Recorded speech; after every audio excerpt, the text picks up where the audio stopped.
네, 성도 여러분 안녕하십니까? 안식일입니다. 날씨가 완전히 하루가 다르게 왔다 갔다 변덕을 부리는 것 같습니다. 얼마 전까지만 하더라도 그렇게 덥더니 또 오늘은 갑자기 막 또 싸늘해지고, 이 환절기에 우리 모두 건강에 유의하셔서 건강으로 말미암아 어려움 당하지 않기를 기도하겠습니다. 오늘부터는 이제 창세기 3장을 들어갑니다. 조금씩 스피드를 좀 내고 있습니다. 그 죄가 처음 들어오게 되는 이야기가 나옵니다. 보통 아이들에게 이 마귀를 그려보려고 하면 이제 어떻게 그리는가 하면 뿔이 달린 이제 모습, 또 눈을 아주 사납게 그리고 아주 무시무시한 괴물의 모습으로 그립니다. 실제 이 마귀를 아주 멋지고 아름답고 우아한 모습으로 그려내는 사람, 그렇게 상상하는 사람은 거의 없죠. 그죠? 근데 실제로 마귀가 우리가 생각하는 그런 모습으로 이 세상에 들어오지 않았다고 하는 것이 성경의 이야기인데요. 창세기 3장 1절부터 5절까지의 말씀을 먼저 한번 읽어보겠습니다. 창세기 3장 1절부터 5절까지의 말씀 같이 한번 읽어보겠습니다. 시작. 여호와 하나님이 지으신 들짐승 중에 뱀이 가장 간교하더라. 뱀이 여자에게 물어 가로되 하나님이 참으로 너희더러 동산 모든 나무의 실과를 먹지 말라 하시더냐. 여자가 뱀에게 말하되 동산 나무의 실과를 우리가 먹을 수 있느냐. 동산 중앙에 있는 나무의 실과는 하나님의 말씀에 너희는 먹지도 말고 만지지도 말라 너희가 죽을까 하노라 하셨느니라. 뱀이 여자에게 이르되 너희가 결코 죽지 아니하리라. 너희가 그것을 먹는 날에는 너희 눈이 밝아 하나님과 같이 되어 선악을 알 줄을 하나님이 아심이니라. 여기 보면 이제 여호와 하나님이 지으신 들짐승 중에 뱀이 가장 간교하다고 합니다.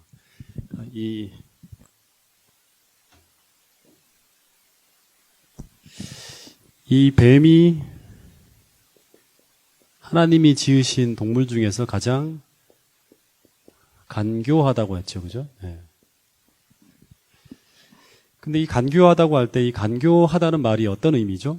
이제 한국적인 어떤 그런 이제 낱말로 생각을 하면 이건 이제 나쁜 지혜, 지혜롭긴 지혜로운데 나쁜 지혜를 의미하는 단어가 간교하다는 그런 단어입니다. 근데 하나님이 뱀을 간교하게 지으셨다면 하나님이 뭘 만든 거죠? 악을 처음부터 만든 거예요, 그죠? 나쁜 그런 지혜를 갖도록.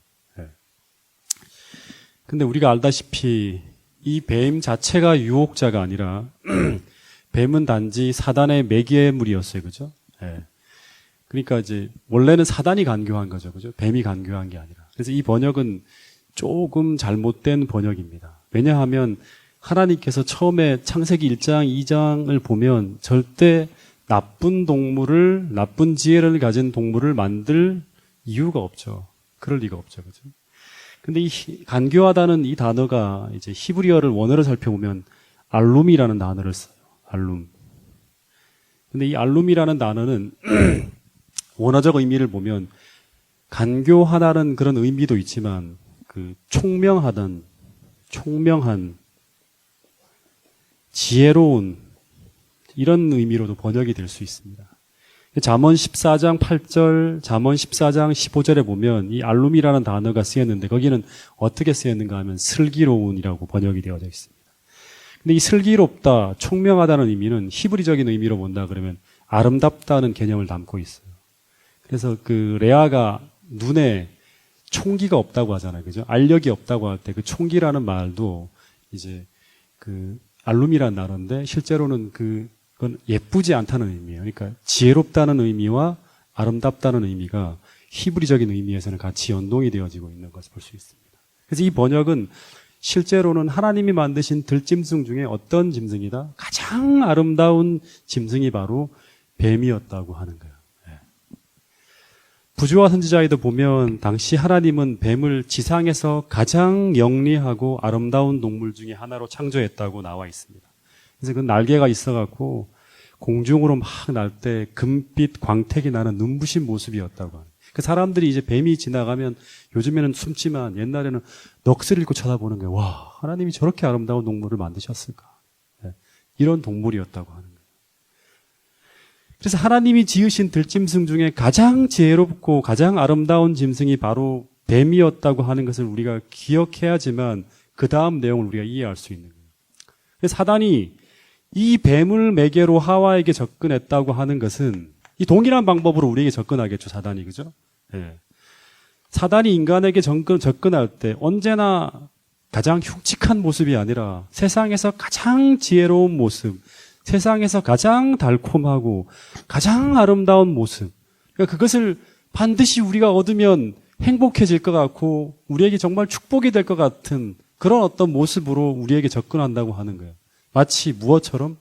옛날에 이제 뭐 우리 제 어릴 때는 강남 제비 뭐 이런 말을 했잖아요. 그죠? 그런 것처럼 우리에게 마치 진짜 행복을 가져다 줄 것처럼 그렇게 이제 교묘하게 접근한다고 하는 거예요. 그래서 우리가 하나님 말씀과 성령의 조명으로 그 사단의 미혹을 분별하지 못하면 어느 누구도 이 사단의 유혹과 속임수에 안전할 수 없다고 하는 것이 이 창세기 3장을 통해서 우리에게 던져주는 굉장히 중요한 교훈이라고 하는 것입니다. 고린도후서 11장 14절 15절 말씀을 같이 한번 읽어보겠습니다. 고린도후서 11장 14절 15절 자 같이 한번 읽어보겠습니다. 14장 11장 11장 14절 15절 시작. 이것이 이상한 일이 아니라 사단도 자기를 광명의 천사로 가장하나니 그러므로 사단의 일꾼들도 자기들의 이의 일꾼으로 가장하는 것이 또한 큰 일이 아니라 저희의 결국은 그 행위대로 되리라. 이것이 이상한 일이 아니라고 하는 거예요. 사단은 언제나 어떤 모습으로 온다? 악한 천사의 모습으로 오지 않는다는 거예요. 광명의 천사로 가장해서 온다고 하는 거예요. 그러므로 사단의 일꾼들도 자기를 의의 일꾼으로 언제나 가장한다고 하는 거예요. 이게 놀라운 일이 아니라고 하는 거예요. 이거는 창세기부터 지금까지 계속 사단이 그런 방법으로 인간을 유혹하고 타락시켰다고 하는 거예요. 사단은 언제나 자신의 본 모습이 아니라 거짓된 모습으로 다가오기 때문에 우리가 자꾸 속아 넘어가는 거예요. 그래서 우리가 언제나 하나님과 교통하며 바른 판단력을 가지고 있어야 한다는 것은 굉장히 중요한 그런 그리스도인의 또 모습이라고 하는 것이죠.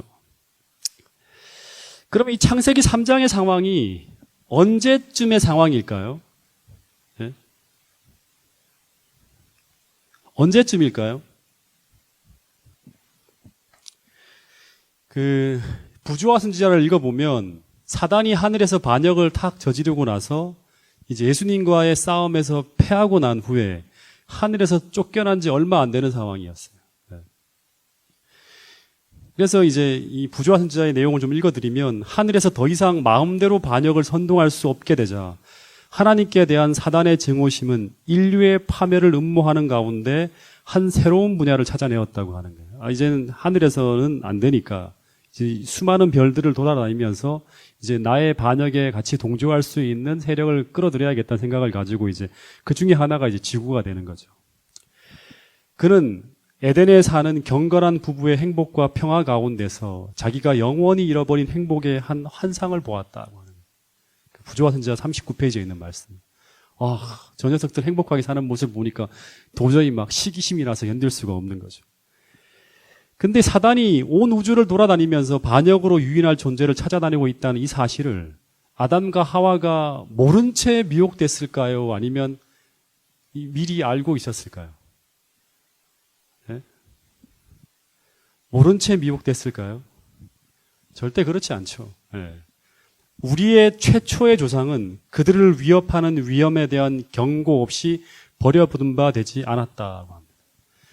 하늘의 사자들은 그들에게 사단이 타락하게 된 역사와 그들을 멸망시키려는 그의 음모를 미리 알려주었다고 합니다. 네. 그러니까 부조와 선지자를 보면 지금 아담과 하와는 천사들을 통해서 하늘에서 누가 천사장이 굉장한 지혜와 능력을 가지고 있었던 그 천사가 무엇으로 변질되어져서 사단으로 변질되어서 이제 온 우주에 그 사람들을 미혹하기 위해서 돌아다니고 있다는 그러한 이야기를 듣고 있는 거예요. 그리고 마찬가지로 아담과 하와를 파멸시키기 위해서 이 지구로 들어와서 너희를 유혹할 수 있으니까 어떻게 하라? 철저히 경계하라는 아주 주의 깊은 지시가 내려졌다고 하는 거예요. 네. 그러니까 요즘으로 말하면 이제 남북한이 막 대치될 때 북한과의 전쟁 가능성이 막 이제 높아지면 어떤 게 막 내려지죠? 진돗개 1, 뭐 데프콘 뭐 2 단계 뭐 이렇게 하면서 경계주의보가 내려지는데 지금 당시 상황은 아주 최고의 경계주의보가 내려진 상태였다고 할 수 있겠죠. 제가 예언의 신을 읽어보는데 이 상황이 얼마나 긴급한 상황인지 알려주는 글들이 도처에 적혀 있습니다. 천사들은 하와에게 동산에서 날마다 노동을 하는 동안에 어떻게 하라? 절대 남편을 떠나지 않도록 조심하라는 주의가 주어졌다고 합니다. 남편과 함께 있으면 그 여자는 홀로 있을 때보다 유혹에 빠질 위험이 적을 것이었다. 그러나 문제는 뭔가 하면 자기의 즐거운 일에 몰두하여 그 여자는 무의식 중에 남편의 곁을 떠나 돌아다녔다. 하와는 자기가 홀로 있는 것을 알자 위험에 대한 불안을 느꼈으나 자기는 악을 분별하고 대항할 충분한 지혜와 능력을 가졌다고 단정하고 자기의 공포심을 물리쳐버렸다. 그러니까 이게 무슨 말인가 하면 하와가 혼자 있었다는 것을 알았을 때 공포심을 느꼈다는 건 뭐예요? 천사들이 얼마나 그에게 주의의 주의를 당부했는지를 알 수 있는 대목이에요. 하늘에서 반역이 일어나기 전에는 그 평화로운 에덴을 혼자 돌아다닌다 하더라도 두려울 것이 없는 거예요. 근데 지금은 반역자들의 무서운 유혹이 다가올 것을 대비해서 어떻게 알아?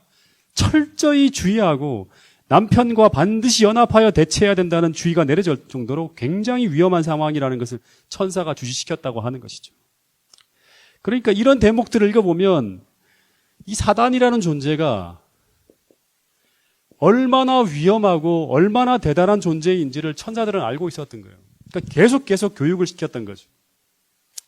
근데 문제는 첫 번째, 이 하와가 사단에게 유혹돼 넘어가게 되는 이제 그 이유를 조금 찾아보면 첫 번째는 사단의 능력을 과소평가했다는 거예요. 그러니까 다시 말하면 천사가 주는 그대로 느끼지 않고 있었다고 하는 거죠. 그 두 번째는 어떤 거를 또 문제로 삼을 수 있는가 하면 하와 스스로가 스스로를 과신하는 거예요. 이는 교만이라고 할 수 있겠죠. 나는 충분히 악을 분별하고 대처할 수 있을 만큼 대단한 지혜와 능력을 가졌다고 생각하는 거예요. 스스로를 과신하는 거예요. 그 결과가 뭔가 하면 그 결과가 뭐죠? 하늘의 경고를 무시하고 남편을 떠나서 선악과 주변을 돌아다니는 거예요. 네.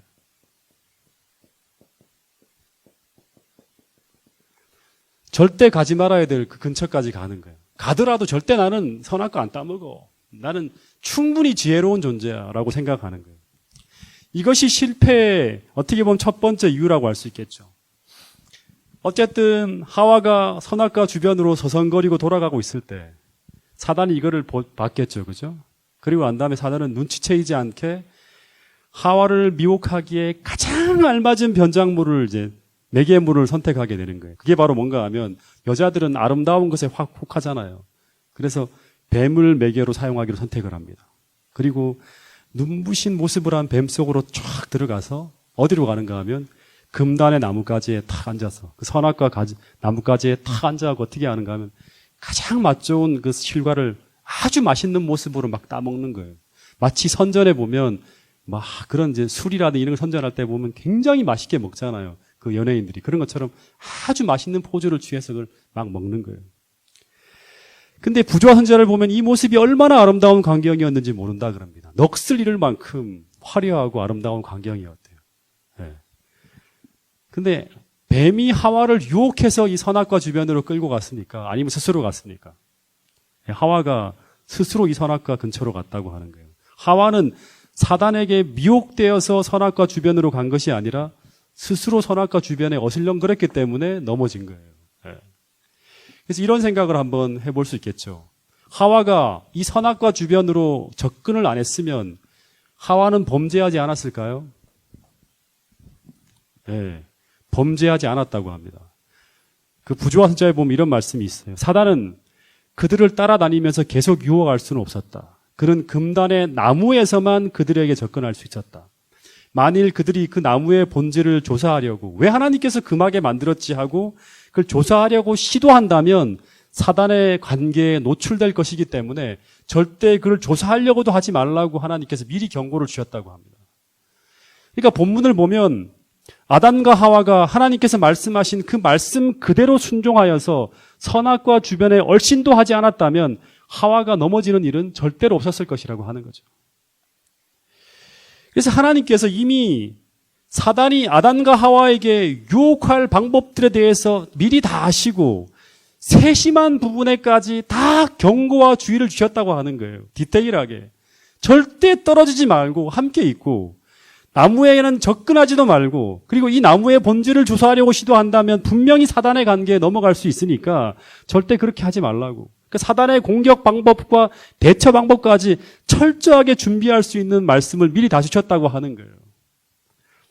마찬가지일까요? 하나님은 오늘 우리에게도 이 마지막 시대 사단과의 싸움에서 승리하며 성공적으로 주의 재림을 준비할 수 있는 만반의 교훈들을 디테일하게까지 다 주셨다고 하는 거예요. 예언의 신을 보면 정말 이 마지막 시대를 살아가는 우리에게 건강 기별부터 시작해서 자녀 교육, 수많은 부분에까지 디테일한 부분까지 우리가 어떻게 이 마지막 시대 사단을 대항해서 성공적으로 신앙생활을 할 수 있는지 세밀한 부분까지 다 가르쳐 주셨다고 하는 거예요. 근데 하와처럼 하나님이 그토록 간절하게 말씀하셨던 그 경고를 무시하고 잘못된 확신과 말씀이 아닌 말씀을 떠난 엉터리 믿음으로 살아갈 때 우리는 분명히 하와와 같은 실패를 맛볼 수 있다고 하는 것이 오늘 창세기 3장을 통해서 우리에게 가르쳐주는 굉장히 중요한 교훈이라고 하는 거예요. 어쨌든 이 하와가 천사의 경고를 잊은 채 아주 호기심과 감탄이 뒤섞인 중에 이 금단의 나무를 쭉 바라보았다고 구제와 선지자에 보면 나옵니다. 근데 바라보면 바라볼수록 이 열매가 너무너무 아름다운 거예요. 그러면서 생각하기를 무슨 생각을 했을까요? 왜 하나님께서 우리에게 이 열매를 금하셨을까 생각을 하는 거예요. 그리고 조사하고 싶은 생각이 막 들겠죠. 네. 도대체 이 나무의 특성은 뭘까? 이 속에 독이 들었을까? 왜 그랬을까 하고 이제 조사하려고 막 마음을 먹는 거죠. 근데 이런 생각을 하자마자 마치 누군가가 자기 생각을 아는 양 무슨 말이 들려오는가 하면 하나님이 참으로 너희더러 동산 나무의 모든 실과를 먹지 말라 하더냐는 음성이 이 뱀의 입으로부터 막 들려오는 거예요. 그러니까 이게 어떻게 된 거냐 그러면 이제 부조화 선지자를 보면요. 하나님이 금하신 그 열매 주변에 이제 이 하와가 막 어슬렁거리는 순간을 이제 딱 사단이 봤겠죠. 그죠? 그리고 난 다음에 이 사단이 하와의 마음 속에다가 그 암시를 넣어줬다 그럽니다. 다시 말하면 이제 하와가 그 생각을 하게 만든 거. 처음에 이 생각은 왜 하나님께서 금하게 만드셨을까라는 이 생각은 사단이 넣어준 거예요. 마음 속에다가. 네. 그리고 마치 그 여인의 마음의 생각들을 통찰할 수 있는 능력이 이 뱀에게 있는 양 그 여자에게 이제 말을 걸었다고 부조화 선지자는 보면 그렇게 나옵니다. 그래서 마치 하와가 자기의 생각에 메아리를 듣는 것처럼 그 뱀이 똑같이 그 얘기를 하는 거예요. 하나님이 너희더러 동산나무의 실과를 먹지 말라 하더냐는 그 말이 딱 들어오려는 순간 소스라치게 놀랐다고 하는 거예요. 여러분, 우리가 어떤 죄악의 울타리를 왔다 갔다 그 주변에 맴돌 때 어떤 생각을 하고 우리가 맴도는가 하면 우리 양심이 살아있으면 난 그 선을 넘지 말고 그냥 바라보기만 하겠다는 생각을 가지고 돕니다. 그래서 심지어 남자 같은 경우는 나는 술은 먹지 말고 그 자리에 참석만 해야지 하고 이렇게 이제 그 자리에 갑니다. 다시 말하면 어느 정도 호기심만 만족시키고 그 분위기만 느껴야지 하면서 그 죄악 주변을 어슬렁거리다가 어떻게 되는가 하면 이 하와와 같이 큰 실패를 경험하게 된다고 하는 것입니다. 여러분 한 번 더 읽어드릴게요. 만일 그들이 그 나무의 본질을 조사하려고 시도한다면 사단의 관계에 노출될 것이었다. 그들은 하나님께서 그들에게 보내신 경고에 세심하게 주의를 기울이고 그분께서 주시는 것이 합당하다고 생각하셔서 보내신 지시에 만족하도록 경고를 받았다라고 하는 거예요. 하나님께서 주신 그 모든 명령은 우리가 지금은 다 이해하지 못한다 할지라도 가장 합당하고 가장 최선의 명령이라 생각을 하고 하나님께서 주시는 그 선의 그 경계를 넘어서 우리가 움직이면 안 된다고 하는 것이 이 하나님께 주시는 이 중요한 교훈이라고 하는 것입니다.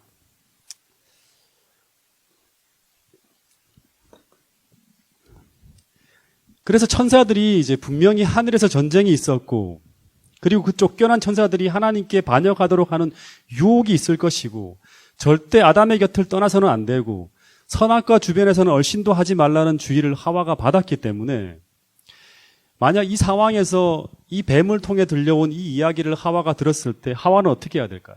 즉시 이게 뭔가 문제가 있는 거구나 생각을 하고 도망을 했어야 돼요. 근데 하와가 그렇게 하려고 했다는 기록이 있을까요? 네, 그렇게 하려고 했다는 기록이 있습니다. 근데 문제는 뭔가 하면 이 말을 들었을 때 하와가 소스라치게 놀라긴 놀랐는데, 근데 이 말을 하는 존재를 가만히 보니까 이 존재가 어떤 존재인가 하면, 천사라고 하면 분명히 이 존재는 나를 유혹하려고 온 사단이 분명하구나 하고 달아났을 텐데, 이 유혹하는 존재가 누구예요? 예. 자기보다 못한 열등한 동물이에요. 예. 내가 다스리고 내가 케어하고 돌보는 동물인 거예요. 그리고 두 번째는 뭔가 하면 내가 그냥 지나치기에는 너무나 매혹적인 뱀인 거예요. 그러니까 뱀이 항상 눈에 띄는 게 아니잖아요. 그죠? 이렇게 착 지나가는 거 보면 너무너무 아름다운 거예요. 그래서 하와가 어떻게 했는가 하면 이 경계심을 풀었다고 하는 거예요. 그러니까 이 말씀을 볼 때마다 어떤 생각을 하게 되는가 하면, 이 사단이 얼마나 지혜롭고 얼마나 똑똑한 존재인지 우리가 알 수 있는 거예요. 하와보다 몇 수를 더 내다보는 거예요. 하와가 이렇게 하면 이렇게 돌아갈 수 있기 때문에 몇 수를 다 내다보고 딱 이제 하와가 달아날 수 없도록 딱 이 포위를 짜고 이렇게 들어가는 거예요. 그리고 이 불쌍한 하와가 이 뱀이 사단의 매개물이 될 수 있으리라고는 꿈에도 생각지 못하고 뱀과의 대화를 계속 이어갔다고 합니다. 그래서 이 뱀이 계속 어떤 얘기를 했을까요? 부조화 선자에 보면 아주 음악적인 음성으로 먼저는 하와의 탁월한 이 미모, 아름다움에 대해서 아주 교묘하게 칭찬하면서 하와에게 하나님에 대한 반역적인 말이 전혀 불쾌감을 느끼지 않도록, 다시 말하면 이상한, 이 사람이 좀 뭔가 문제가 있는 사람이구나, 존재구나 생각하지 못할 정도로 아주 아름다운 말로 설득하면서 이렇게 계속 하와로 하여금 사단의 말을 더 듣도록 계속 그 자리에 머물도록 유혹을 했다고 합니다. 여러분, 사단이 주는 영향력 아래서 계속 그 대화를 하면서, 다시 말하면 그 감화를 받으면서 그 아래 머물고 있으면 우리가 죄를 거부하기는 거의 불가능하다고 합니다. 다시 말해서 사단의 암시를 물리치지 않고 계속 사단의 암시를 받으면서 우리가 죄를 거부하는 것은 불가능하다고 하는 거예요. 그래서 우리가 어떤 상황 속에서 이 비신앙적인 감화를 오래오래 받게 만드는 그런 불안정한 장소에 우리가 머물고 있다 그러면 한순간이라도 빨리 거기를 탈출해야 돼요. 다시 말하면 우리가 어떤 이제 하나님의 특별한 사명을 가지고는 이제 그런 장소로 갈 수도 있어요. 하나님 명령을 받아서. 근데 하나님의 사명을 갖지 않은 상태로 우리가 죄악적인 장소나 비신앙적인 감화를 오래오래 받게 만드는 그런 불안정한 장소에 가서는 안 된다고 예언의 신에 보면 여러 군데 그런 어떤 경고의 말씀들이 있다고 하는 거예요. 그래서 그런 이유 때문에 하나님께서 이스라엘 백성들을 굳이 이집트에서 신앙 교육을 시키지 않고 어떻게 합니까? 광야로 끌어내는 거예요. 그죠? 그리고 가나안으로 계속 출애굽을 시켜가는 거예요. 그리고 아브라함을 갈대아 우르에서도 신앙인으로 만들 수 있지만 그렇게 하지 않고 가나안으로 끌고 오시는 그 모든 이유가 뭔가 하면 환경이 그만큼 중요하다고 하는 거예요. 어쨌든 이 하와가 거기서 도망치지 않고 뱀이 말하는 것을 듣고 그곳에 지체하다가 결국에는 무너지게 됩니다. 제가 아주 오래전에 황지교회를 다닐 때 그때 한 침례를 받은 지 아마 1년 정도 됐을 거예요. 근데 이제 그곳에서 이제 교회를 거의 안 다니다시피 하신 한 분이 이제 어떻게 이제 교회를 잠깐 나오시다가 결혼을 하게 됐어요. 그래서 이제 교회에서 모든 청년들이 가서 이제 그 결혼식에 참석했는데 그 뒤풀이로 그 남자분의 친구들이 가자고 하는 곳이 어딘가 하면 이제 나이트클럽을 가자고 하는 거예요. 태백에서 이제 몇 군데 있는데 가자고 하는. 그래서 이제 교회 분들이 이제 전부 이제 논란이 벌어진 거예요. 가야 되냐 말아야 되냐. 그런데 이제 사람들이 선교적으로 우리 가야 된다 하는 사람이 있는가 하면 어떤 분들은 야 선교적으로 뭐 가서 어떻게 선교를 하냐 하면서 절대 못 간다고 하는 이야기가 오갔는데 당시의 분위기가 이제 선교가 더 중요하다고 해서 그래도 가보자 해서 가는 거예요. 제가 침례받은 지 1년도 안 돼갖고 이제 그곳에 따라갔어요. 그래서 모든 사람이 가기 전에 기도도 하고 가고, 그리고 모든 사람이 마음속에 다짐하기를 뭔가 하면 우리가 즐기기 위해서 가는 것이 아니라 그들을 전도하기 위한 선교의 목적으로 가는 것이다 라고 막 몇 차례 되뇌이면서 그곳에 갔어요. 근데 그곳에 가서 들어가자마자 느낀 것은 뭐 선교고 뭐고 빵빵거리는 음악하고 아주 현란한 조명에 막 모든 사람들이 다 막 난리가 난 거예요. 그리고 내가 그리스도인이라는 생각조차 잊을 수 있는 상황 같아서 들어가자마자 한 1분도 채 안 돼서 모든 사람들이 안 되겠다고 다 그 바깥으로 빠져나왔어요. 여러분, 선교는 우리의 가마로 그 대상을 이끌어서 하늘로 가게 만드는 것이지, 우리가 끌려가는 상황이 되어서는요, 우리가 끌려가지 절대로 선교가 되지 않아요. 처음에 이제 기독교가 뭐 안식일 진리라든가 이런 것들을 타협하게 만들고 세속화로 가게 되는 가장 중요한 이유가 뭐였는가 하면, 이 교부들의 이제 공회에서 전부 뭔가 하면 우리가 나중에 선교를 위해서 양보하는 거였어요. 하지만 교회가 세상을 따라가게 되면, 교회가 세속적으로 이게 타협하게 되면 교회가 세상을 따라가지 세상이 교회 쪽으로 오지 않는다고 하는 것이 대쟁투에 나와 있는 분명한 기별입니다. 어쨌든 하와가 계속 그곳에 있다가 이제 그 뱀의 하는 이야기를 듣게 됩니다. 근데 뱀이 어떤 말을 하는가 하면,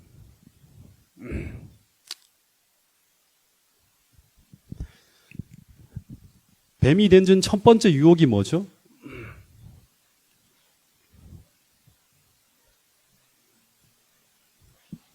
첫 번째 유혹이 뭔가 하면, 하나님이 참으로 너희에게 동산 모든 나무의 실과를 먹지 말라 하더냐는 질문이었어요. 근데 이 질문에 대한 여자의 대답이 뭔가 하면, 동산 나무의 열매를 우리가 먹을 수 있으나 동산 중앙에 있는 나무의 실과는 하나님 말씀에 너희는 먹지도 말고 만지지도 말라, 너희가 죽을까 하노라는 대답을 하였다고 합니다. 근데 이 첫 번째 대답은 사단의 공격을 받았을 때 아주 하나님 말씀으로 대항한 거죠. 그죠? 창세기 2장에 나오는. 하나님이 선악을 알게 하는 나무를 먹지 말라는 그 말씀을 인용한 거예요. 그 말씀으로 대항을 한 거예요. 성공적인 반격이죠. 근데 뱀이 가만히 있나요? 가만히 있지 않고 이제 저항할 수 없는 공격을 더 해요. 뱀이 뭐라고 하는가 하면, 너희가 죽지 않을 것이다. 너희가 그것을 먹는 날에는 너희 눈이 밝아서 하나님 같이 되어서 선악을 알 줄을 하나님이 알고 금했다고 하는 거예요. 그러니까 이 질문을 보면 이제 결국 이 뱀이 문제를 삼고 있는 게 뭔가 하면, 나무에 대한 문제를 얘기하고 있지 않죠. 나무의 문제를 얘기하는 게 아니라 이 뱀이 문제를 삼고 있는 부분은 뭔가 하면 하나님 말씀이에요.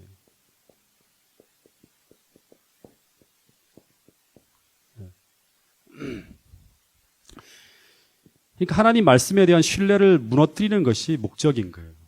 그러니까 뱀은 이 선악과를 먹어도 안 죽어로 그치지 않고, 그것을 너희가 먹는 날에는 어떤 일이 벌어진다? 하나님과 동등하게 되기 때문에 먹지 말라고 하나님이 한 거야. 그것 때문에 하나님께서 선악과를 금한 거야 하고 이렇게 이제 사단의 유혹이 이제 나오는 거죠. 사단은 아담과 하와를 타락시킬 때 이제 아주 무서운 짐승 속으로 들어가서 당장 하나님을 부인하지 않으면 죽일 거야, 이런 식으로 유혹하지 않았다고 하는 거예요. 시험의 핵심은 뭔가 하면, 뭔가 하나님이 나를 부당하게 대우하고 있다고 생각하게 만드는 의심과 불평을 넣어주는 거예요. 하나님이 계신데, 하나님이 사랑이라고 하는데 왜 자꾸 나에게 이런 것들을 금하셨을까? 이런 일들을 만들어 가시는 것일까? 이것이 바로 뭔가 하면 사단이 인간을 공격하는 아주 중요한 패턴이라고 하는 거예요. 근데 하와가 이 이야기를 들었을 때 어떻게 해야 될까? 이 제안을 한 번 더 단호하게 거절하고 이제 뛰쳐가면 돼요. 돌아가면 되는 거예요. 근데 계속 주저하고 있는 하와를 보고 이제 뱀이 어떻게 하는가 하면, 금단의 실과를 성경에 나오지 않지만 반쯤 먹고 나 안 죽는 거 보이지 하면서 어떻게 하는가, 금단의 나무 실과를 따서 이 싫어하는 하와의 손에다 딱 얹어 놓았다 그럽니다. 그리고 나서 이것 봐라, 너 만져도 죽지 않지. 하나님이 만지지 말라고 했지만 안 죽잖아 하면서 딱 손에 올려놓는 거예요. 사단은 그 과실을 만져도 아무 해가 없는 것처럼 그것을 먹어도 해가 없으리라고 단언하였다. 하와는 그것을 만졌지만 아무런 해로운 결과가 생기지 않게 되는 것을 알자 이제 대담하게 사단의 뜻을 따라 움직이기 시작했다고 하는 기록이 나옵니다. 그러니까 사단의 생각을 품고 받아들인 거죠. 여러분, 하나님의 말씀과 하나님이 주시는 말씀과 사단의 유혹 사이에서 이제 막 갈등이 일어날 때까지는 죄가 아니에요. 그죠? 어떻게 해야 되지? 막 이렇게 갈등할 때까지는 죄가 아니에요. 근데 이제 이 갈등을 지나서 사단의 생각에 동의하고 그 생각을 품는 순간부터 뭐가 시작되는가 하면 죄가 시작되는 거예요. 그러니까 생각에서부터. 이 생각을 품으면 어떤 일이 벌어지는가 하면 선악과를 바라보는데 이 선악과가 어떻게 보이기 시작하는가 하면 이전까지는 하나님께서 먹지도 말고 만지지도 말라. 그것을 먹는 날에는 정령 죽을 것이라고 하는 금난의 열매로 보여야 돼요. 이 선악과가. 굉장히 치명적인 어떤 열매로 보여야 되는데 이 사단이 주는 생각을 품고 계속 교제하면서 감화를 받다가 그 생각을 받아들인 순간 다시금 그 선악과를 바라보는데 이제 어떻게 보이는가 하면 어떻게 보인다고 하죠?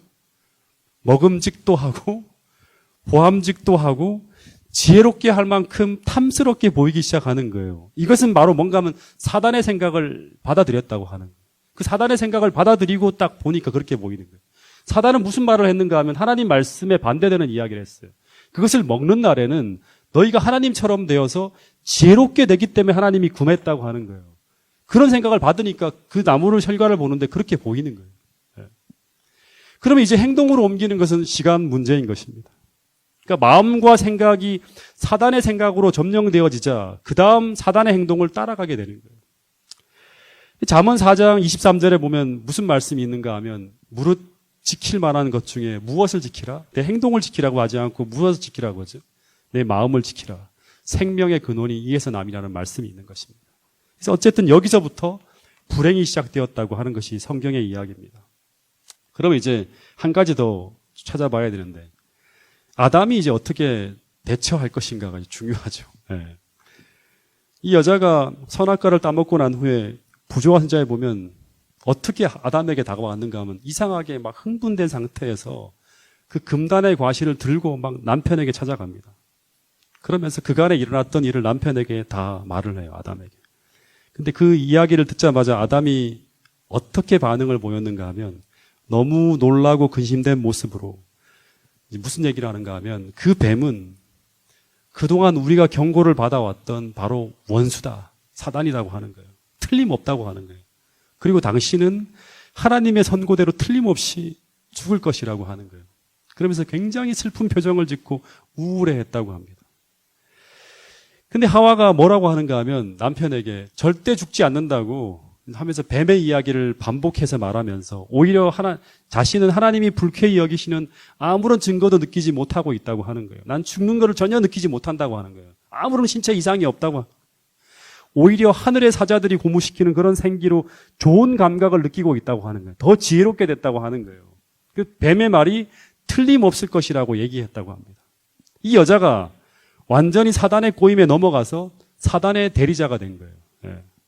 여러분, 우리가 사단의 포로가 되면, 그러니까 우리의 생각이나 우리의 마음이 사단이 주는 생각으로 점령되어지면 우리는 오늘 이 교회에 있다 할지라도 다시 말하면 성경책을 읽고 기도하고 한다 할지라도 오늘 우리의 과마력으로 나의 사랑하는 자식, 남편, 그리고 사랑하는 성도, 이웃을 파멸시키는 사단의 대리자로 활동할 수 있다고 하는 것이 성경의 굉장히 중요한 교훈이에요. 그래서 이때부터 부조와 선자에 보면 아담의 무서운 투쟁이 시작되었다고 합니다. 이제 어떻게 할 것인가 놓고 이제 온 우주가 지금 지켜보는 거예요. 아직까지는 완전히 지구가 넘어가진 않았어요. 하와까지 넘어갔지만 아담이 안 넘어가면 되는 거예요. 중심을 잡으면 되는 거예요. 근데 중요한 것은 이 사랑의 시험에서 아담은 밀리고 있었다고 합니다. 다시 말하면 창조주 하나님에 대한 사랑, 충성, 감사, 이 모든 사랑이 하와에 대한 사랑으로 무너지고 있었다고 하는 거예요. 눌리고 있었다고 이제 부조와 선자에 보면 나와 있습니다. 그는 무한하신 능력자께서 그 여자 대신 다른 반려자를 주실 수 있다는 것을 깨닫지 못하였다. 그러면서 드디어 결심을 해요. 무슨 결심을 하는가 하면 동반 자살. 다시 말하면 그 여자와 운명을 같이 하기로 결심하는 거예요. 이게 무슨 말인가 하면 이 여자가 없으면 나는 살 수 없어 하는 거예요. 이 중요한 얘기를 좀 할게요. 오래전에 지금 저의 집에 여러 권 책이 있는데 조지 나이트 박사가 쓴 사경의 교재 중에서 나는 완전주의자였다는 책이 있어요. 그 책에 보면 죄를 뭐라고 표현하고 있는가 하면 죄는 뭐라고 했죠? 그 조지 나이트 박사가 쓴 사경의 교재에 보면 죄는 역시 사랑이라고 했어요. 죄는 사랑이다. 하나님은 사랑이라고 하는데 죄가 사랑이라고 하는 거예요.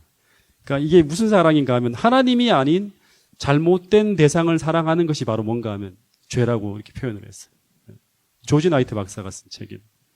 이 말을 이제 풀어보면 하와는 하나님이 아닌 무엇에 대한 사랑? 자아에 대한 사랑이었어요. 즉 스스로 하나님처럼 되고자 하는 마음 때문에 선악과를 먹은 거죠. 선악과를 먹은 이유가 뭔가 하면 하나님처럼 될 수 있다고 하는 그 유혹에 넘어간 거예요. 그러니까 자아에 대한 사랑이 바로 하나님에 대한 사랑을 넘어갔을 때 결국 죄를 짓게 만든 거예요. 그리고 아담은 왜 선악과를 따먹었죠? 하나님보다 누구를 더 사랑했죠? 하와를 사랑하는 마음 때문에 범죄를 한 거라고 합니다. 그래서 예수님 말씀에 의하면 마지막 때 똑같아요. 우리가 끝까지 주님을 섬기는 삶을 살아가기 위해서는 예수님이 뭐라고 하는가 하면 나를 끝까지 따라오려면 어떻게 해야 된다? 너의 전토나 토지나 내 부모나 아들이나 그 어떤 것보다도 주님을 가장 사랑할 때 우리는 가장 안전할 수 있고 가장 온전히 주님을 섬길 수 있는 신앙생활을 할 수 있다고 하는 것이 예수님이 말씀하시는 제자도의 핵심이에요. 그리고 주님을 가장 사랑할 때 우리는 내가 염려하는 그 모든 것들이 하나님을 통해 지켜질 수 있다고 하는 것이 성경의 이야기예요. 너는 먼저 그의 나라와 의를 구하라. 주님을 가장 사랑하라고 하는 거예요. 그러면 이 모든 것들을 다 내가 지켜준다고 하는 거예요. 더해 주실 것이라고 말씀하고 있는 거예요. 여러분 만약 아담이 선악과를 먹지 않았으면 어떻게 되었을까요? 하와는 먹고 아담은 먹지 않았다. 어떻게 됐을까요? 온 인류는 죄로 휘말리지 않았을 것이라고 합니다. 하나님이 이 하와의 생명을 어떻게 하실지는 잘 모르겠어요. 성경에 나와 있지 않기 때문에.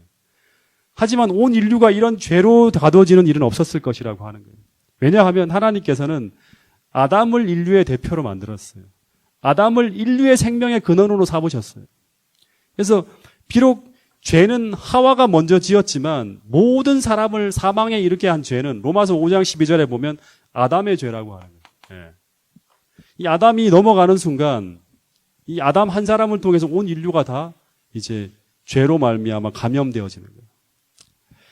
근데 만일 아담이 하와의 말을 따라 범죄하지 않았으면 죄인은 하와 한 사람으로 남고 하나님은 아담에게 또 다른 반려자를 주었을 것이며 아담의 후손은 죄인이 되지 않았을 것이라고 하는 것이 이제 예언의 신의 이야기입니다.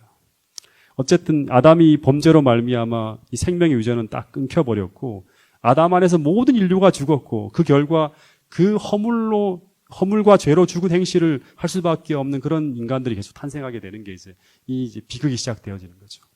그러면 이제 하나님께서 어떻게 할 것인가? 이제 그 다음 이야기는 다음 주 화요일부터 좀 이어갈 텐데요. 오늘 들은 이 말씀들을 생각하면서 오늘 이 안식일 창조주 하나님에 대한 나의 사랑이 어떤 사랑인지 이 시간 한번 살펴볼 수 있게 되기를 간절히 바라겠습니다. 죄는 무엇이다? 하나님 아닌 하나님보다 다른 어떤 대상을 더 사랑하는 것이 바로 뭔가 하면 죄라고 하는 것입니다. 그래서 오늘 우리가 이 안식일 하나님이 주시는 그 충만한 사랑을 받고 하나님의 사랑, 하나님을 가장 사랑할 수 있는 사람이 될 때 우리의 마음의 성전은 지켜질 수 있는 거예요. 어떤 우상이나 어떤 하나님을 대체하는 대체물들이 우리 생각 속에 들어오지 않기 때문에 가장 안전하게 우리가 하나님께 순종하는 삶을 살아갈 수 있다고 하는 것입니다. 이 안식일 우리의 마음의 성전을 다시 한번 잘 점검할 수 있는 귀한 안식일이 될 수 있기를 간절히 바라면서 오늘 말씀을 줄이도록 하겠습니다.